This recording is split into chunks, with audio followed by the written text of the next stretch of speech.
I never thought I'd end up here, posting on Reddit of all places, but I need to get this off my chest. It's one of those things that eats at you, you know? My wife, let's call her Emma, and I have been married for 6 years. No kids. Just the two of us in what I thought was a solid marriage. I work in IT, long hours sometimes, but I always made time for her. Emma started taking Uber more frequently about a year ago. It made sense. Her job as a real estate agent kept her on the move.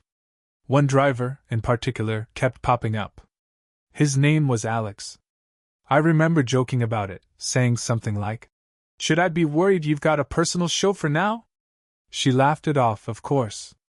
Said he was just a nice guy, and it was purely convenient. I believed her. Why wouldn't I? We had no history of problems, and trust had never been an issue, until now. Over the months, Emma started coming home later and later, always with an excuse that seemed believable. The traffic was a nightmare. Or, Alex and I grabbed a coffee while I waited for my next appointment. I never pressed her, never suspected anything was wrong. She'd even tell me about their chats. How Alex was saving up for a trip, how he had this crazy story about some drunk passenger.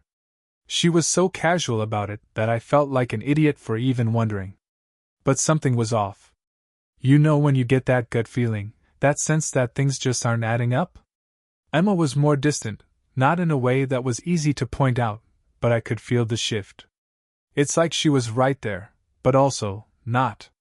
Little did I know, that gut feeling was about to lead me down a road I never thought I'd walk. Everything changed one night, and it's like my world came crashing down in an instant.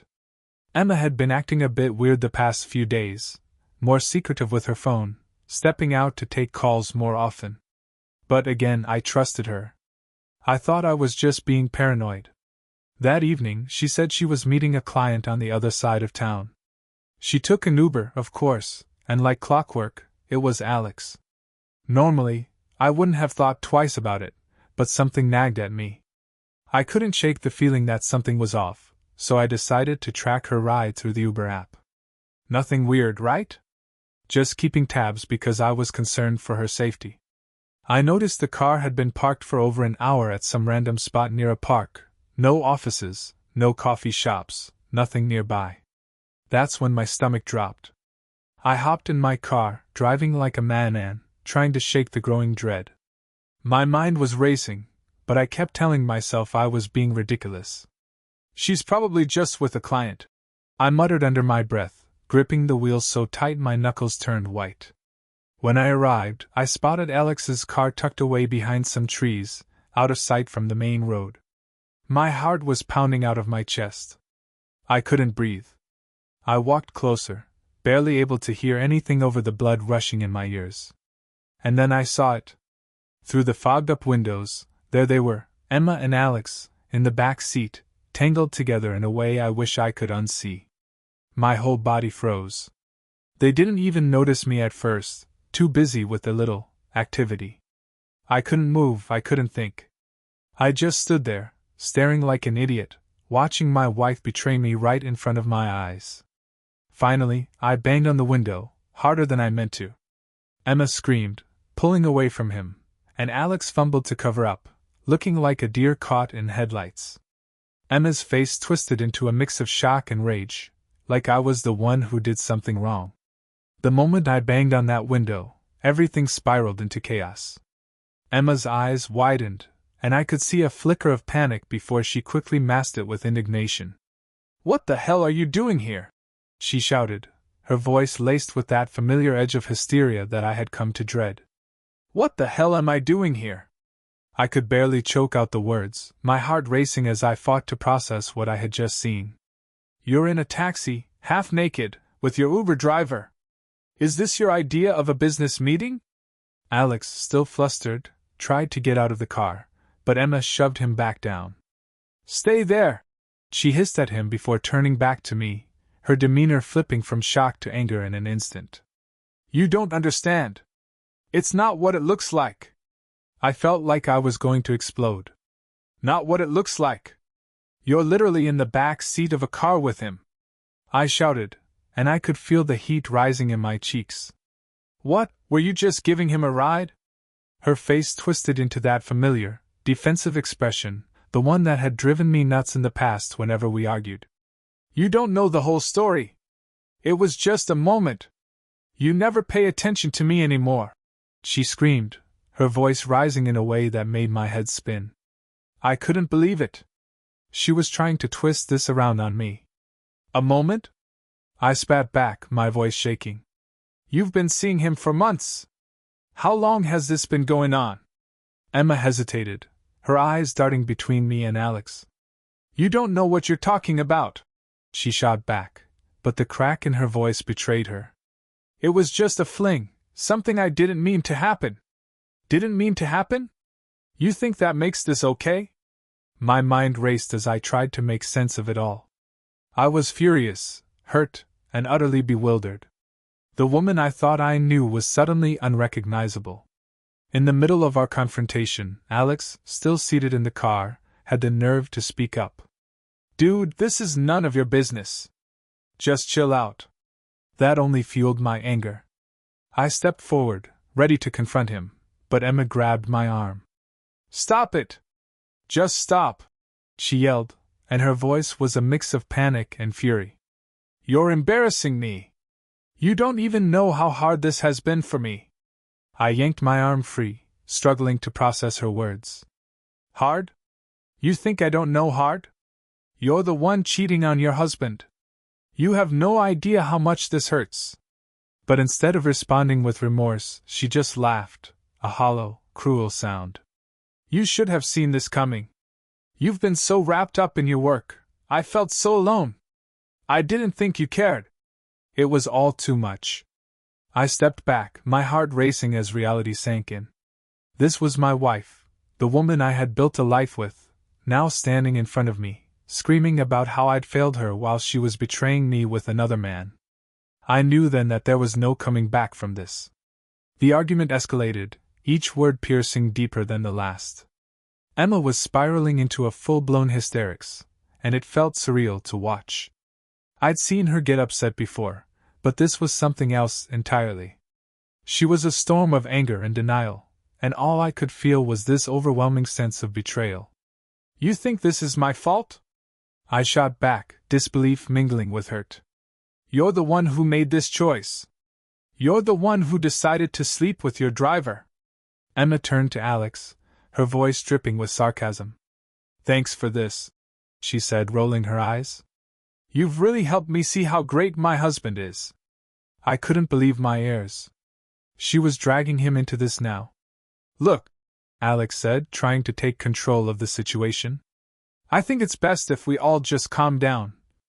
Calm down? You're in the middle of ing affair. I shouted, and I could feel the heat in my cheeks.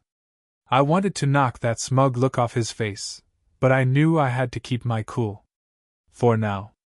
Emma turned on me, her expression a cocktail of rage and fear. Just go home. This is so embarrassing, she screeched, her voice reaching a pitch I didn't think was humanly possible. You can't just barge in here and ruin my life. I couldn't take it anymore. Your life? You mean our life? You're the one ruining everything. You've betrayed me in the worst way possible, and you're blaming me for it? She crossed her arms defiantly. I'm not to blame for this. You've neglected me for months. You're always glued to your work, and I was lonely. I found comfort in Alex. Is that such a crime? I stood there stunned. The audacity of her to deflect everything onto me while she was the one betraying our marriage was mind-boggling. Comfort? Is that what you call it? You're a disgrace, Emma. I gave you everything. I thought we were a team. Clearly, we're not. You never cared about my feelings, she shouted back, tears now streaming down her face, but they didn't look like tears of remorse. They were just more of her manipulation. Enough! I snapped, feeling every ounce of strength I had just drained away. I turned on my heel, walking away from the car from them. I needed air. I needed to escape this hell. As I stepped into the cool night, the weight of the situation crashed over me. I pulled out my phone, my fingers trembling as I considered my next move. I didn't want to confront her again. Not like this. I needed to think, to process the fact that the woman I loved had shattered my trust so completely. But as I walked back toward my car, I heard the taxi door open behind me. Emma's voice cut through the night, desperate and sharp. "You're just going to leave me here? You're just going to walk away?" I paused, staring at the ground as the words weighed heavily on my shoulders. "What else can I do, Emma?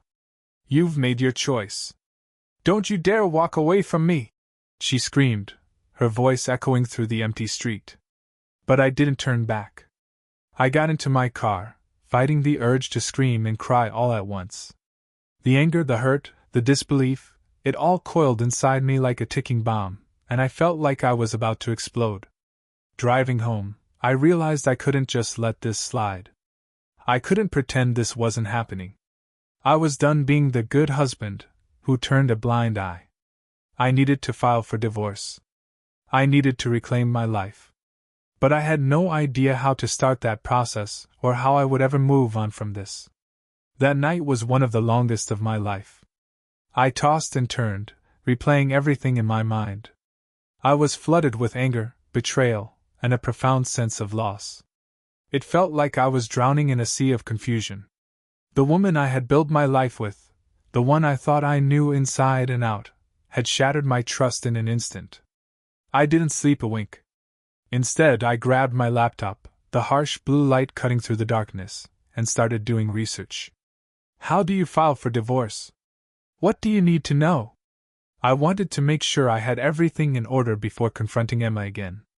I was determined not to let her manipulate this situation any further. I had to stay strong. The next morning, I called in sick to work. I needed a day to gather my thoughts, figure out my next steps. I spent hours reading articles, watching videos, and absorbing everything I could about the divorce process. I knew this wouldn't be easy, but I felt more determined than ever. After a long day of planning, I finally felt ready to face Emma. I decided to meet her at a cafe we used to frequent. It was our spot, a place filled with good memories, but now it felt tainted. As I walked in, I spotted her sitting at a corner table, nervously fidgeting with her coffee cup. She looked up as I approached, and I could see the mix of hope and fear in her eyes. "Hey," she said softly, but I could hear the uncertainty in her voice.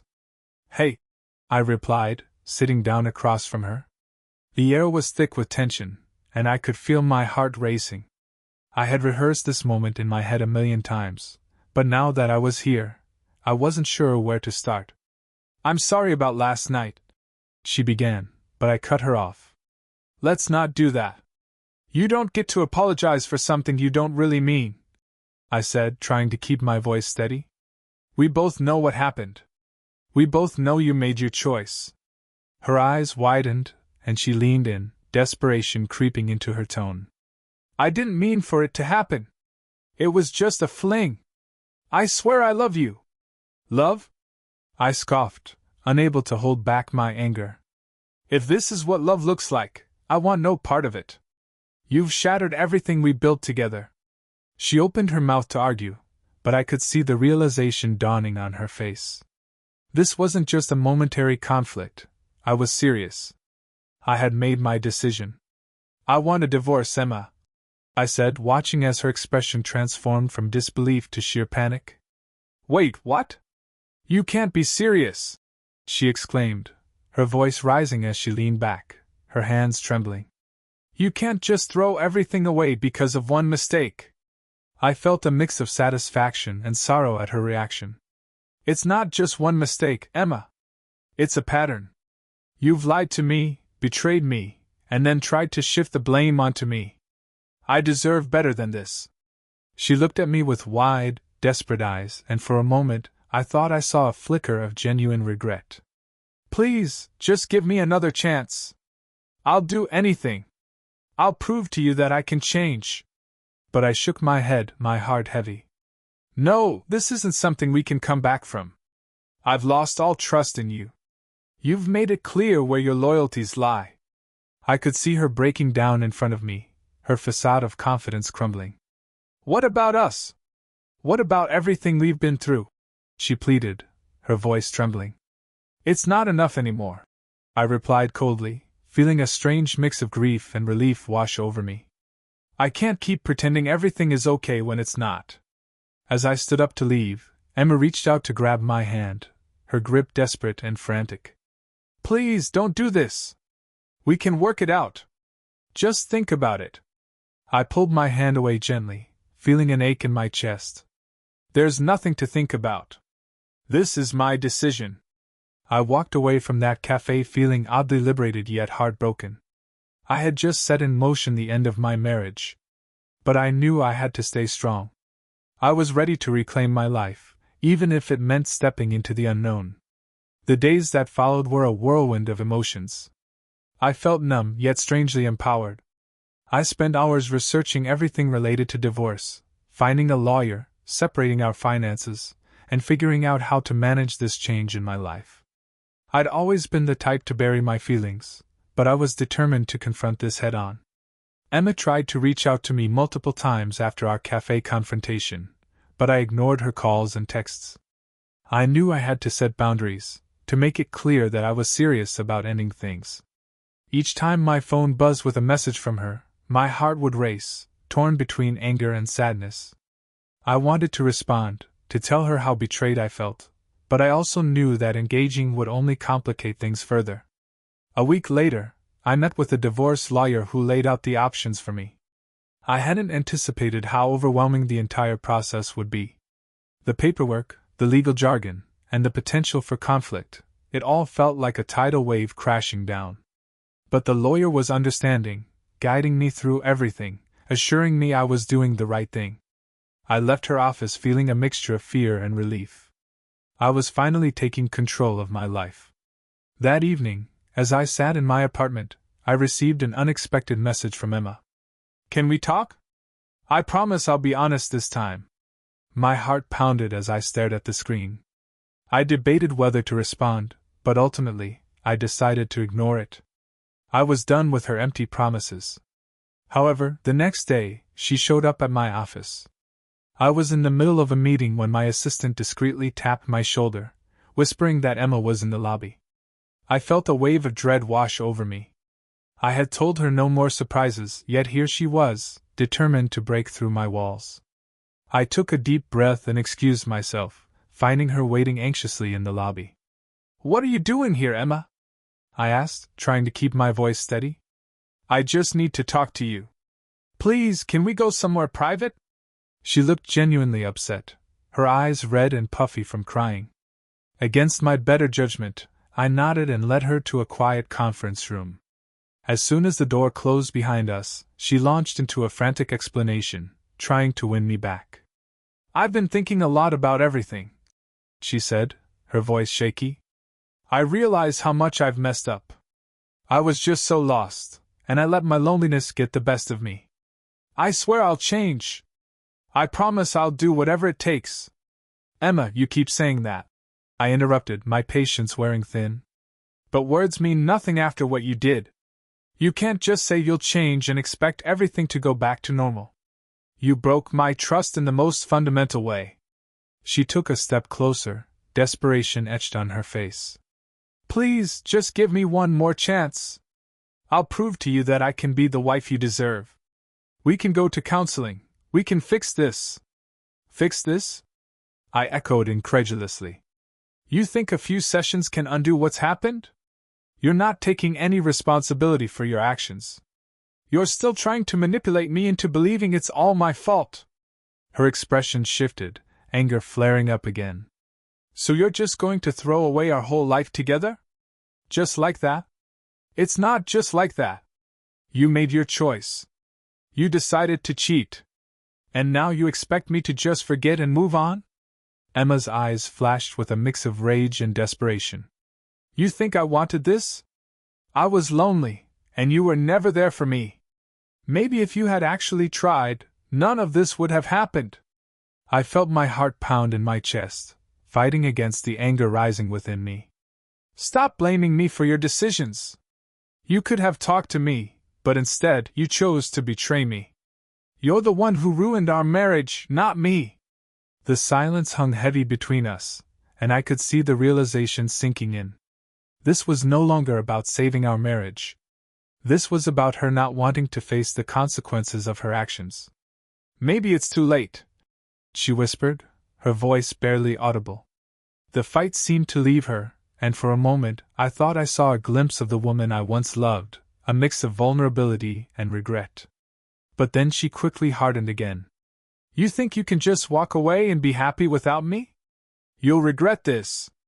I shook my head, feeling a strange sense of closure. "I can't keep living in a lie, Emma. I need to move on." With that, I turned and walked out of the conference room, leaving her behind. I felt a sense of finality wash over me. I was done with the drama, the lies, and the manipulation. It was time to focus on myself, to reclaim my life, even if it meant starting from scratch. The following weeks were a blur of emotions and paperwork. Once I made the decision to file for divorce, I felt a strange mix of liberation and anxiety. I hired my lawyer, gathered the necessary documents, and prepared for the battle ahead. It wasn't just about ending a marriage. It was about reclaiming my identity after so much time spent in a toxic situation. I spent countless hours going through our shared belongings, deciding what to keep and what to let go. Each item held memories, but I knew I had to detach myself from the past. The furniture, the framed pictures of happier times, it all felt like a weight pulling me down. I packed things away slowly, taking time to process every memory attached to each item, each moment we had shared. Meanwhile, Emma continued to reach out, sending desperate texts and emails filled with pleas for reconciliation. "I'll change. I promise. We can work through this." But I remained steadfast. I had to stick to my decision. I couldn't let her emotional manipulation draw me back in. One evening, I was out grabbing groceries when I ran into Alex, the Uber driver who had played a crucial role in the unraveling of my marriage. I spotted him in the frozen aisle, oblivious to my presence at first. My heart raced, a mix of anger and contempt bubbling beneath the surface. The last thing I wanted was to confront him, but it seemed fate had other plans. As he turned, his eyes locked with mine, and I saw a flicker of recognition. "Hey," he said casually, like we were old friends. "You're Emma's husband, right?" "Ex-husband," I corrected him, my voice steady but cold. "You might want to remember that." His expression shifted slightly, and I could see a hint of discomfort. "Look, man, I didn't mean for any of this to happen. It just sort of unfolded." "Unfolded?" I scoffed, the anger rising in my throat. "You think it just unfolded? You knowingly pursued my wife while I was working my ass off to provide for us. Don't act like you're some innocent bystander." "Hey, I'm not trying to cause trouble," he replied, raising his hands in defense. "I didn't know she was still with you. She told me things were complicated, and I thought." "Thought what? That you could just swoop in and play the hero?" I interrupted, my voice sharper than I intended. "You knew she was married, and you went along with it anyway. You're just as guilty as she is." "Look, I didn't force her into anything," he shot back, frustration creeping into his tone. "You don't know the whole story. She was the one who wanted this." The truth hit me like a slap in the face, but I already knew that. It didn't make it any easier to hear. "I don't care about your excuses. Just stay away from me and my life." As I turned to leave, I felt a surge of satisfaction, like I had finally stood up for myself. I had confronted the man who had intruded on my marriage, and it felt empowering to assert my boundaries. I was done with the drama. I was taking my life back. A few days later, I received a call from my lawyer. "We're ready to file," she said, her tone professional yet supportive. "We just need your signature on the paperwork." The gravity of it all hit me hard. I was about to officially end my marriage. I thought about the last few months, how I had felt trapped and betrayed, and it reinforced my decision. "Let's do it," I said, my voice steady. That evening, as I sat at home staring at the paperwork, I felt a sense of finality wash over me. I was ready to move forward. No more hiding, no more denial. This was my chance to rediscover who I was without Emma's influence. I picked up the pen, signed the documents, and felt a weight lift off my shoulders. But just as I was about to put the papers in an envelope, my phone buzzed with a notification. It was a message from Emma. "I miss you. Please let's talk. I'll do anything to make this work." I hesitated, the familiar mix of anger and sorrow welling up inside me. Part of me wanted to respond, to tell her how much she had hurt me. But I knew better. I wasn't going to get pulled back into her web of manipulation. Instead, I put my phone down, took a deep breath, and focused on the future ahead. I had a life to reclaim. The next few days were filled with a mix of anxiety and anticipation as I waited for the divorce papers to be filed. I kept replaying everything in my mind: the heartbreak, the anger, the liberation. I had spent so long feeling trapped, but now I was finally on the path to reclaiming my life. The day came when my lawyer called to inform me that the paperwork had officially been filed. "You should receive the court date soon," she said, her voice calm and reassuring. "Just remember, it's a process, and we'll be here every step of the way." "Thank you," I replied, my heart racing. I knew there would be challenges ahead, but I felt ready to face them head on. In the following weeks, I began focusing on myself. I joined a local gym, started taking yoga classes, and even took up painting, something I had always wanted to try. I rediscovered hobbies that had taken a back seat during my marriage. It felt liberating to be living for myself again. But Emma wasn't done fighting. One afternoon, I got a message from her. "I'm sorry for everything. Can we meet one last time? I want to say goodbye properly." I felt a mixture of irritation and curiosity. Part of me wanted to tell her to leave me alone, but another part wondered what she would say. Against my better judgment, I agreed to meet her at a nearby park. When I arrived, Emma was sitting on a bench, her eyes puffy and red. She looked vulnerable, and I couldn't help but feel a flicker of empathy. "Thanks for coming," she said, her voice trembling. "I just wanted to apologize for everything. I realize now how much I took you for granted." "Emma, I don't think it's that simple," I said cautiously, taking a seat beside her. "You made choices that hurt me deeply. It's going to take more than an apology to fix what's broken." "I know," she replied, her eyes welling with tears. "I've been seeing a therapist, and I'm really trying to understand my actions. I never wanted to hurt you. I just got lost." "Lost?" I echoed, shaking my head. "You didn't just get lost. You betrayed our trust. You had a choice, and you chose to cheat." She nodded, wiping her tears away. "I know. And I'm so sorry. I was selfish and didn't think about how my actions would affect you. I just wanted to feel loved and desired again." "Emma, I can't keep doing this," I said, my voice firm but calm. "I'm moving on with my life. I deserve someone who values me, not someone who treats love like a game." "I understand," she whispered, her voice breaking. "I just hope one day you can forgive me. You meant everything to me, and I messed it all up." I looked at her, feeling the weight of everything we had shared. "I can't forgive you right now, Emma. Maybe one day I will, but it won't change the fact that I need to focus on myself." She looked down, and for a moment we sat in silence, the weight of our shared history hanging between us. "I just want you to be happy," she finally said, her voice barely a whisper. "I hope you find happiness too," I replied, knowing that it was the best I could do for both of us at this point. As we parted ways, I felt a sense of closure I hadn't anticipated. I had faced Emma one last time, standing firm in my decision to move forward. I wasn't the same person I had been when our marriage began, and I was ready to embrace this new chapter. The days turned into weeks, and I found myself feeling lighter, more liberated. I focused on rebuilding my life, forming new friendships, and embracing the unknown. I discovered a strength within me that I hadn't realized existed.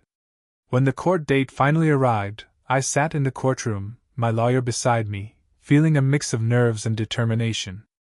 I knew this was a significant moment, marking the end of one chapter and the beginning of another. As I listened to the judge speak, I felt a weight lift off my shoulders, as if I was finally breaking free from chains I hadn't even known I was wearing. Once the judge announced the divorce was finalized, I took a deep breath. I was free. I stepped out of the courtroom and into the sunlight, feeling a rush of exhilaration wash over me. I had survived the storm, and now I was ready to embrace whatever came next. I knew it wouldn't be easy, but for the first time in a long while, I felt hopeful. It was my turn to write a new story, one filled with potential, love, and most importantly, a true sense of self.